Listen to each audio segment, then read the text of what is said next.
Please मुझे माफ कर दो।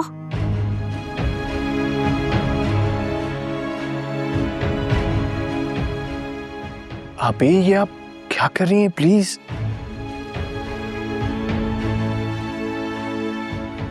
प्लीज आहत, तो मुझे कहने दो।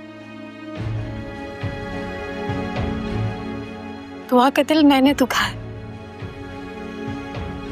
इससे माफी भी मैं ही मांगूंगी।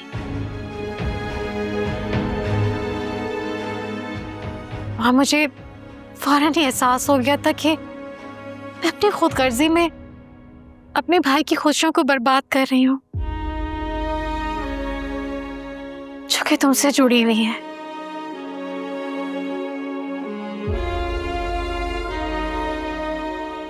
इसलिए मेरी गलती की सजा मेरे भाई को मत दो। तो आप बेटा बड़ी बहन है, और बड़ों से अगर कोई भूल हो जाए तो दरगुजर कर देते हैं, इसी में बड़ा है बेटा।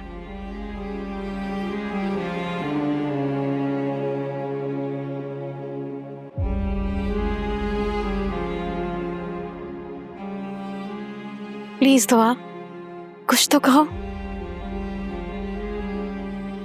आपने अपनी गलती मान ली, बस मेरे लिए काफी। आप मुझे और शर्मिंदा नहीं कर।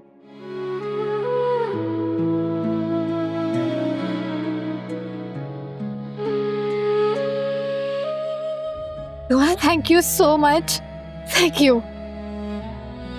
तुम्हारी तरह तुम्हारा दिल भी बहुत प्यारा है। मुझे फख्र है अपने भाई की पसंद पर। थैंक यू आहत, जो तुमने दुआ को मेरी भाभी के तौर पर पसंद किया। अब तो फिर आप सबकी तरफ से हाँ है?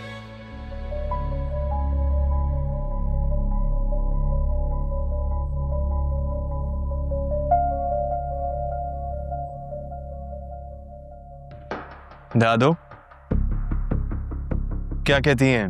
काजी साहब को बुला लूं क्या? अस्सलाम वालेकुम। वालेकुम अस्सलाम। आइए आइए तौकीर मियाँ, आप ही का इंतजार हो रहा था। अच्छा, मेरा इंतजार हो रहा था। खाला यहां तो सब कुछ ही तय हो गया।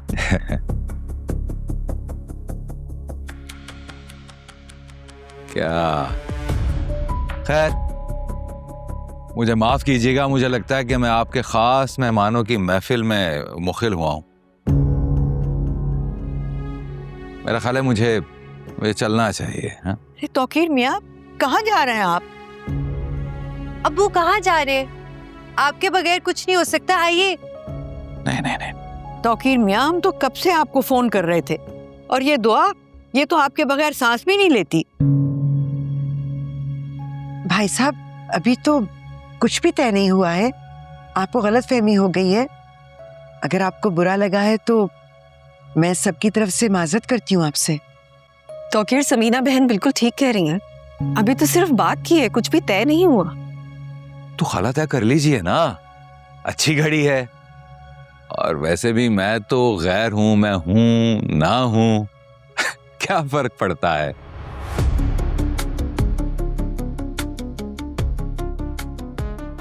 अब खुद को बाप समझ लेने से मैं बाप थोड़े ही ना हूं। अब्बू आप गलत कह रहे, वो आप गलत कह रहे। मैंने आपको अब्बू सिर्फ कहा नहीं है, माना भी है। आपके बगैर मैं जिंदगी का इतना बड़ा फैसला नहीं कर सकती। आए। अरे मोहब्बत जी, जुम्मा 8 दिन तो हुए हैं मुझे बाप के मनसब पर बैठे हुए। मैं क्या और मेरी मर्जी क्या? भाई तुम्हारी दादी और अम्मी है ना तुम्हारे फैसले करने के लिए, और फिर तुम खुद बाख्तियार हो अपनी जिंदगी का फैसला करने के लिए। मेरी क्या बात है, छोड़। नहीं, लेकिन आपके बगैर नहीं हो सकता कुछ भी। अगर आपको बुरा लगा है तो फिर मैं मना कर देती हूँ। अम्मी को, दादो को और इन्हें भी। तुम्हें क्या कह रही हो? अगर मेरे अब्बू खुश नहीं तो फिर मैं भी खुश नहीं। आप खुद देखें ना, शादी के फैसले के लिए आपकी फैमिली की रजामंदी मेरे लिए कितनी अहमियत रखती थी, तो मेरी अपनी फैमिली की कितनी इम्पोर्टेंस, कितनी अहमियत होगी। अब प्लीज दुआ, अब ऐसे तो मत कहो। इमन आपी, फिलहाल तो मैं कुछ नहीं कर सकती।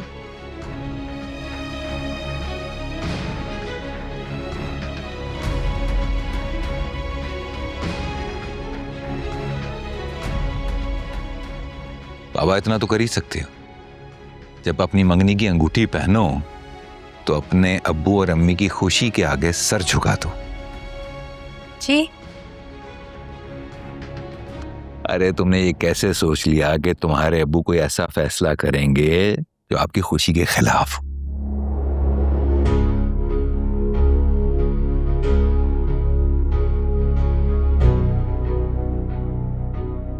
अरे भाई मैं तो मजाक कर रहा था, लगता है मेरे मजाक को आप लोगों ने कुछ ज्यादा ही सीरियस ले लिया। माफ कर दीजिए भाई, माफ कर दीजिए। आपने तो डरा ही दिया था अपनी। वाकई मैं खाला के पास बैठूंगा। आओ बेटा। चलें खाला, बिस्मिल्लाह करें और तारीफ से करें। बताइए नूर खाना, कौन सी तारीख मुनासिब रहेगी?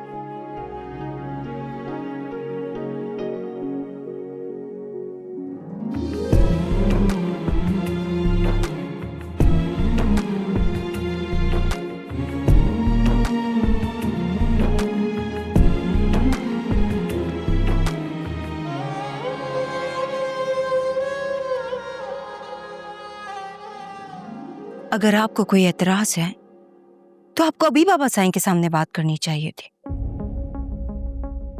बाबा साईं ने बात करने का मौका ही नहीं दिया है, बस आए और अपना फैसला सुना दिया।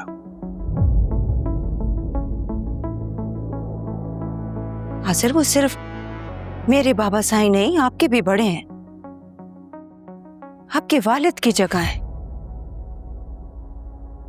मुझे अपने बाबा साईं पर पूरा भरोसा है कि वो हमारी बेहतरी के लिए कभी कोई गलत फैसला नहीं करेंगे।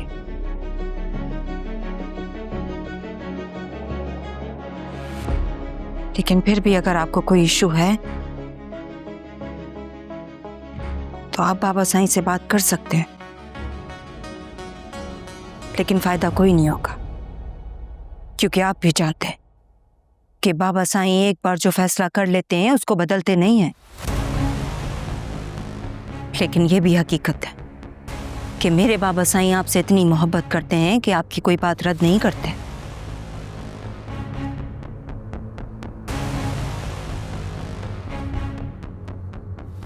आपके दिल में जो भी है मुझे बता दीजिएगा। शॉपिंग पर जाना हो तब भी और ना जाना हो तब भी।